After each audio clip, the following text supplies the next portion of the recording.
Although having a lightsaber does not make one a Jedi, the lightsaber is a crucial part of a Padawan's journey towards becoming a master. Across the galaxy, the Jedi, the Sith, and other force-wielding groups use lightsabers of a range of colors. But what do these colors mean? Well, I'm going to break down every single known lightsaber color in canon and exactly what they tell you about the user. So hit that red subscribe button down below to purify it, and let's get into the video. A lightsaber blade's color emanates from the kyber crystal inside of its hilt. This is the heart of a lightsaber, and its color is determined the moment a user harvests it from its resting place. So in essence, a lightsaber's color reveals something about its wielder and their personality. So that leads us to number 1, blue lightsabers. Blue lightsabers are the most common seen among members of the Jedi Order during the time of the Clone Wars. Blue sabers are used by Jedi Guardians who prefer to focus on lightsaber combat and honing their aggressive negotiation skills. Jedi Guardians are a mirror to Sith Warriors from many millennia ago, and they were seen as the Order's representatives to the rest of the galaxy, using combat to protect those in need. Guardians spent most of their time honing their martial arts skills and on peacekeeping missions in violent locations. Some prominent examples of Jedi Guardians are Anakin Skywalker, Count Dooku when he was still a Jedi, and even Ki-Adi Mundi, even though he was a bit of a psychopath, but we'll leave that aside. Number 2, green lightsabers. Green lightsabers were usually wielded by Jedi consulars. If a Jedi who was about to harvest his kyber crystal was more in tune with the cosmic force than his fighting ability, he would often have his crystal turn green. Consulars preferred to use non-violent methods of solving problems rather than pulling their lightsaber out. On top of this, consulars spent most of their time refining their meditation and hoping to get answers to problems through the Force. Now, although consulars would attempt to avoid conflict for as long as possible, maybe even too long, they were not stupid. They always carried their green blades around just in case they were needed. Finally, Jedi consulars were some of the best at using Force abilities in combat, making them incredible combatants despite being so against violence. Some notable examples of Jedi consulars are Qui-Gon Jinn, Master Yoda, and even Yoda's doctor. Number 3, yellow lightsabers. Yellow lightsabers were used by Jedi Sentinels, which was basically a mix of the previous two. Sentinels were some of the most powerful Force users within the Jedi Order, and when Jedi were chosen to become Temple Guards, they would be forced to take on this mindset of a Sentinel, a balance between fighting and calling upon the Force. Now, Sentinels were actually viewed as the most dangerous form of Jedi by Palpatine because they were very active in public life and were commonly seen helping the poor and unfortunate citizens of cities. As a result, Palpatine believed that a Jedi from this branch would likely be the one to overthrow him if they ever did. And he was dead wrong. Some big examples of yellow lightsaber users are the Grand Inquisitor before he fell to the dark side, all of the Jedi Temple Guards, Asajj Ventress after she broke off from Dooku, and of course Rey. Number 4, purple and amethyst lightsabers. Purple and amethyst lightsabers were exceedingly rare by the time of the Clone Wars because of the very unique personality and Force attunement needed to harvest them. Purple kyber crystals could be harvested by those who were firmly in the light side of the Force, but were not afraid to use the dark side of the Force if it was ultimately for good.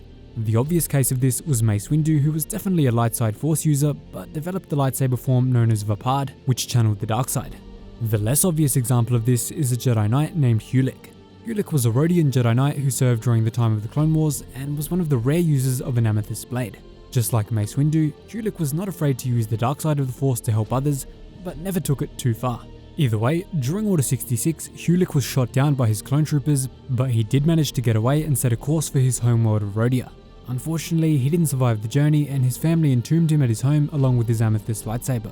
Many years later, Luke Skywalker discovered the lightsaber and compared it to Mace Windu's, but accidentally destroyed it when trying to deconstruct it. Nice one, Luke. Number 5, red lightsabers. Red lightsabers are probably one of the most interesting colors available for a Force user. Instead of being a natural color that can be imbued into a kyber crystal when it is harvested, it can only be produced through a very unnatural method. The user would have to make the kyber crystal bleed out through the Force, channeling their extreme anger and rage into it, eventually turning it red. This was done by pretty much all Sith, including Darth Vader. All kyber crystal colors can be turned to red through making it bleed with the dark side.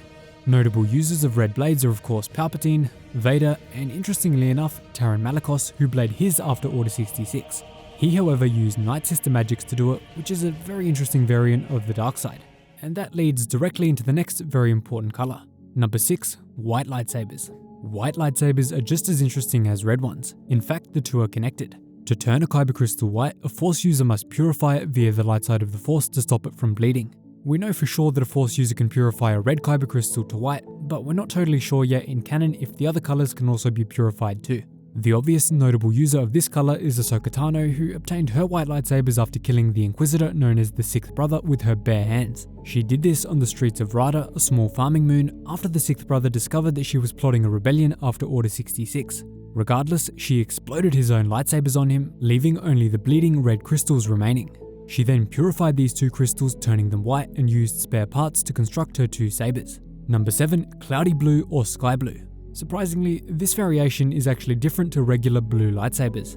A cloudy blue lightsaber was seen in the form of a saber cane used by Jedi Elder Terra Sunube. The cloudy blue color was only possible if the user harvested his crystal with a completely clear mind and remained focused on the living force entirely. This matches up very well with Master Terra Sunube, who was wise beyond most. Number 8. Yellow-green. Yellow-green is an extremely rare lightsaber color that was used by Padawan Ahsoka Tano during the Clone Wars. When Ahsoka harvested the kyber crystal for her Shoto saber, the smaller one, she was shocked to find that it was not pure green like her first.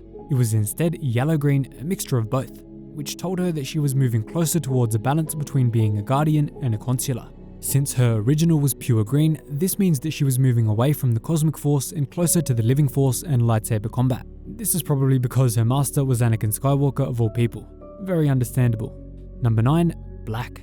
The most obvious and only current black saber that we've seen is the ancient Mandalorian Darksaber. The Darksaber was created by the first ever Mandalorian to become a Jedi, Tar Vizsla, and after his death it was stored in the Jedi Temple vault for safekeeping. Unfortunately for the Jedi, the Mandalorians soon stole the Darksaber back, considering it a Mandalorian relic. At this point it became a symbol of power and leadership, and the Mandalorian who held it was considered the leader of the Mandalorian people. Known holders of this weapon are Tar Vizsla, the creator, Pre Vizsla, the distant descendant, Maul after he took control of Mandalore, Sabine Wren, Bo-Katan Kryze, Moff Gideon, and now Din Djarin. Now, there is a question over whether the Darksaber is a lightsaber or if it is a completely separate class of weapon, being a white Darksaber.